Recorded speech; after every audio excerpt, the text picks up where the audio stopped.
നമസ്കാരം. ഓസ്ട്രേലിയക്കെതിരായ 4-ാം ടെസ്റ്റിൽ India സമനിലയ്ക്കായി പൊരുതുകയാണ്. 340 runs വിജയലക്ഷ്യം പിന്തുടർന്നിറങ്ങിയാണ് ഇന്ത്യ സമനിലയ്ക്കായി പൊരുതുന്നത്. ഇന്ത്യയുടെ ടോപ്പ് ഓർഡറിലെ സൂപ്പർ താരങ്ങൾ വീണ്ടും നിരാശപ്പെടുത്തിയപ്പോൾ യശസ്വി ജയ്സ്വാൾ അത്യുജ്വല പ്രകടനത്തോടെ കയ്യടി നേടുകയാണ്. ആദ്യ ഇന്നിംഗ്സിൽ 82 റൺസ് നേടിയ ജയ്സ്വാൾ രണ്ടാം ഇന്നിംഗ്സിലും അർദ്ധ സെഞ്ചുറി നേടിയിരിക്കുകയാണ്. ബാറ്റിംഗ് ദുഷ്കരമായ സാഹചര്യത്തിൽ ക്ഷമയോടെ പിടിച്ചുനിന്ന് ജയ്സ്വാൾ റൺസ് ഉയർത്തുകയാണ്. ഓസ്ട്രേലിയയിൽ അരങ്ങേറ്റ ടെസ്റ്റ് പരമ്പരയിൽ ഇന്ത്യയുടെ റൺ വേട്ടക്കാരിൽ ഒന്നാമനായി ജയ്സ്വാൾ മിന്നിക്കുകയാണ്. മെൽബണിൽ ഓപ്പണറായി ഇറങ്ങി 2 ഇന്നിംഗ്സിലും അർദ്ധ സെഞ്ചുറി നേടിയതോടെ ചരിത്ര നേട്ടത്തിലേക്ക് എത്തിയിരിക്കുകയാണ് ജയ്സ്വാൾ. ഇന്ത്യൻ ഓപ്പണർമാരുടെ എലൈറ്റ് ക്ലബിലേക്കാണ് ജയ്സ്വാൾ എത്തിയിട്ടുള്ളത്. ഓസ്ട്രേലിയയിൽ ഒരു ടെസ്റ്റിന്റെ 2 ഇന്നിംഗ്സിലും അർദ്ധ സെഞ്ചുറി നേടുന്ന ഇന്ത്യൻ ഓപ്പണർമാരുടെ പട്ടികയിലേക്കാണ് ജയ്സ്വാൾ പേര് ചേർത്തിരിക്കുന്നത്. ഈ നേട്ടം സ്വന്തമാക്കുന്ന 4-ാമത്തെ ഇന്ത്യൻ ഓപ്പണറാണ് ജയ്സ്വാൾ. 1968 ആബിദ് അലി സിഡ്നിയിൽ ഈ നേട്ടം സ്വന്തമാക്കി. 2008 വീരേന്ദർ സെവാഗ് അഡ്ലേഡിൽ ഈ നേട്ടത്തിലേക്ക് എത്തിയിരുന്നു. 2014 അഡ്ലേഡിൽ മുരളി വിജയും ഈ എലൈറ്റ് ക്ലബിലേക്ക് എത്തി.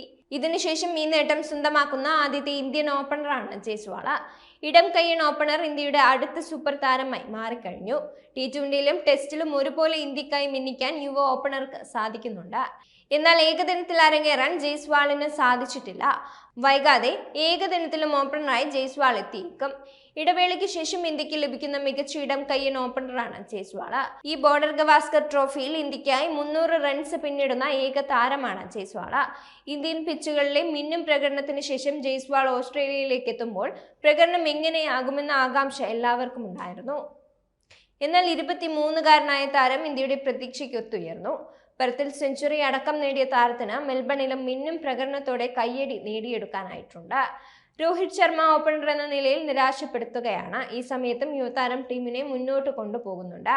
വിരാട് കോഹ്ലിയുമായുള്ള ആശയക്കുഴപ്പം സംഭവിച്ചിട്ടില്ലായിരുന്നെങ്കിൽ ജയ്സ്വാൾ മെൽബണിൽ ആദ്യ ഇന്നിംഗ്സിൽ സെഞ്ചുറിയിലേക്ക് എത്തുമായിരുന്നു. അതിവേഗത്തിൽ റൺസ് ഉയർത്താനും നിലയുറപ്പിച്ചു കളിക്കാനും കഴിവുണ്ടെന്നതാണ് ജയ്സ്വാളിനെ വ്യത്യസ്തനാക്കുന്നത്. ഓസീസ് ബൗളർമാരുടെ കണ്ണിലെ കരടായി ജയ്സ്വാൾ മാറി എന്ന് തന്നെ പറയാം. ഇന്ത്യൻ ക്രിക്കറ്റ് ടീമിന്റെ അടുത്ത സൂപ്പർ താരമായാണ് യശസ്വി ജയ്സ്വാൾ വളരുന്നത്. രോഹിത് ശർമ്മയും വിരാട് കോഹ്ലിയും കരിയറിന്റെ അവസാന സമയത്തിലൂടെയാണ് കടന്നു പോകുന്നത്. ഇവർക്ക് ശേഷം ഇന്ത്യൻ ക്രിക്കറ്റ് ടീമിന്റെ മുഖം ആരാവുമെന്ന ചോദ്യത്തിനുള്ള ഉത്തരമാണ് ജയ്സ്വാൾ എന്ന് പറയാം. ശുഭ്മാൻ ഗിൽ നിരാശപ്പെടുത്തുന്ന സാഹചര്യത്തിലും ഋഷഭ് പന്തിന് പഴയ മികവ് കാട്ടാനാവാത്ത സാഹചര്യത്തിലും ജയ്സ്വാൾ ഇന്ത്യയുടെ അടുത്ത ഹീറോയായി മാറുകയാണ്. സ്പിന്നിനെയും പേഴ്സിനെയും ഒരുപോലെ നേരിടാൻ ശേഷിയുള്ള താരമാണ് ജയ്സ്വാൾ. സാഹസിക ഷോട്ടുകൾക്ക് അധികം മുതിരാതെ റൺസ് ഉയർത്താനും കഴിവുണ്ട്. ഇതാണ് ജയ്സ്വാളിന്റെ കരുത്തും. സ്പിന്നിനെതിരെ നന്നായി സ്വീപ്പ് ഷോട്ട് കളിക്കാനും സാധിക്കുന്ന ജയ്സ്വാൾ ഇന്ത്യക്ക് പുറത്തും വലിയ പ്രകടനം നടത്താൻ കഴിവുള്ളവനാണെന്ന് ഇപ്പോൾ തെളിയിച്ചിരിക്കുകയാണ്.